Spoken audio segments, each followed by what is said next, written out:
কিরে, সব হয়ে গেছে তো? বাবা, বড় ভাইয়া, ছোট ভাই ভার্সিটিতে ভর্তি হয়ে গেছে? হ্যাঁ, অমন ব্রিলিয়ান্ট ছেলেকে অ্যাডমিশন না দিয়ে পারে? শুকুর আলহামদুলিল্লাহ, যা দুশ্চিন্তায় ছিলাম। তুমি খামাখা বেশি চিন্তা করো। তাহারে ও থাকবে কোথায় সে ব্যবস্থা করে এসেছিস তো? হ্যাঁ বাবা, হলে সিট সব আমি ঠিক করে এসেছি। আগামী মাসের 1 তারিখ থেকে ওর ক্লাস শুরু হবে। যাক বাবা, একটা দুশ্চিন্তা গেল। ওই দেখো, আবার সেই দুশ্চিন্তা। চিন্তা ছাড়া তুমি বলে থাকতে পারো না মা। তা তোমার সেই গুণধর ভাই তিনি কোথায়? তিনি কি তোমার সঙ্গে এসছেন না ঢাকায় রয়ে গেছেন? কি যে বলো না বাবা, ও ঢাকায় থাকবে কেন? ওর ক্লাস তো সামনের মাস থেকে শুরু হবে। ও একটু গেছে বাজারে ওর বন্ধু বান্ধবদের সাথে দেখা করতে। তা কত টাকা দিয়েছো বন্ধুদের খাওয়াবার জন্য? মানে মানে তোমার ভাই তো এখন কি পিকনিক করবে, তা কত টাকা দিয়েছো? দেখো তো মা, আমার ভাইটা কদিন পর চলে যাবে, তাই বন্ধু বান্ধব নিয়ে একটু হইচই করার জন্য কটা টাকা দিয়েছি। ওটা তোমার ওখান থেকে দিইনি, ওটা আমার পকেট থেকে দিয়েছি। দাঁড়াও, আমি তোমাকে একটু সালাম করে নেই। কি ব্যাপার, হঠাৎ সালাম কেন?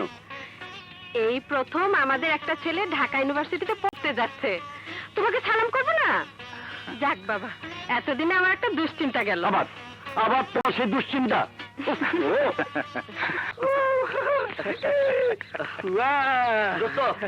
আজ কিন্তু সবাইকে পেট ভরে খাওয়াতে হবে। তুমি তো শুধু শালা খাওয়া নিয়েই আছো, এদিকে দুঃখে আমার জানটা ফেটে যাচ্ছে। কেন রে, তোর আবার দুঃখ কিসের? দুঃখ হবে না, কদিন পর তুই আমাদের ছেড়ে চলে যাচ্ছিস। আসলে দোস্ত, আমাদের কিচ্ছু হলো না। 3rd ডিভিশনে পাশ করে কি ভার্সিটিতে ভর্তি হওয়া যায়? আমরা হয়েছি শালা না ঘাড়কা না ঘাটকা। বাজারে 4 দোকানে আড্ডা মারো, আর বাড়িতে গিয়ে ভাত খাওয়ার সময় গালাগালি খাও।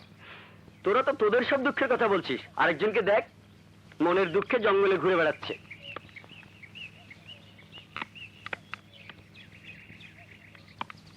শোন, তোরা সবাই বাজারে বসন্ত কেবিনে বস, আমি আসছি। হ্যাঁ চল, আমরা 4 দোকানে।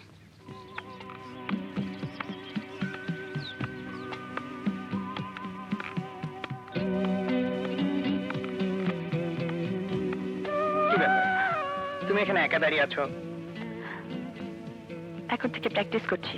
প্র্যাকটিস করছো? কিসের প্র্যাকটিস? কদিন পর তুমি ঢাকা চলে যাবে, তখন তো আমাকে একা থাকতে হবে। তুমি তো জানো রাজা, আমার কোনো বান্ধবী নেই।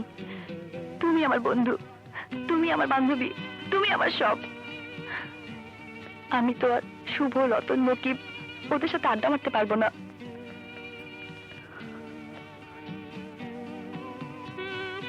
এই কথা তুমি চাও না আমি ভার্সিটিতে পড়ি? নিশ্চয় চাই। মোবাইল থেকে রোজ ঢাকায় গিয়ে ক্লাস করা কি সম্ভব? না, তা সম্ভব না। তাহলে? আমি কিচ্ছু জানি না, আমার একদম ভালো লাগছে না, আমার একদম ভালো লাগছে না। রাজা, তাড়াতাড়ি কর, দেরি হয়ে যাচ্ছে তো। আসছি ভাইয়া। তোমরা সবাই আমাকে তাড়াবার জন্য একেবারে অস্থির হয়ে গেছো। আরে তোকে তাড়াচ্ছি কোথায়, তোকে পাঠাচ্ছি লেখাপড়া শিখে মানুষ হওয়ার জন্যে।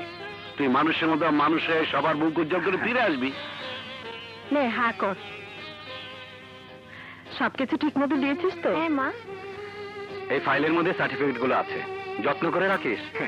তোমরা যেভাবে যত্ন করে রাখতে বলছো, সেভাবে যত্ন করে রাখতে পারবো কিনা আমি জানি না। এখন থেকে তোকেই সবকিছু যত্ন করে রাখতে হবে।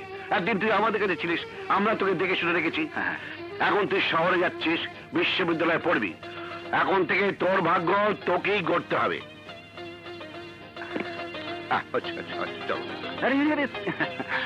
বেঁচে থাক বাবা, বেঁচে থাক। যাই রে সুমি। ভালো থাকিস ভাইয়া। চল চল, যা আসে। ঢাকা ঢাকা ডাইরেক্ট ঢাকা, ডাইরেক্ট ঢাকা, চলে ডাইরেক্ট ঢাকা, চলে গেল ডাইরেক্ট ঢাকা। ওঠেন, আসেন আসেন। ঢাকা ঢাকা ঢাকা ঢাকা, চলে গেল ঢাকা। এই ব্যাগটা পায়ের কাছে রাখ, আর ফাইলটা হাতে রাখবি। হ্যাঁ, তোমাকে ভাবতে হবে না ভাইয়া, আমি ঠিক মতো যেতে পারবো। আরে যেতে তো পারবি, আমি জানি তুই অনেক বড় হবি। আমি তো পড়তে পারলাম না, সংসার টানার জন্য আমাকে ব্যবসায় নামতে হলো। তুই কিন্তু মনোযোগ দিয়ে লেখাপড়া করবি। এই 100 টাকা রাখ, রাস্তায় কিছু খেতে চাইলে খাস। পথ খরচের টাকা তো তুমি দিয়েছো ভাইয়া। দিয়েছি নাকি? কিছুই মনে থাকে না। তুই চলে যাবি সেটাই মনের মধ্যে গুনগুন করছে। তা দিয়েছে যখন রেখে দে। যাই। আচ্ছা, ভালো থাকিস। ভালো থাকিস। ভালো থাকিস।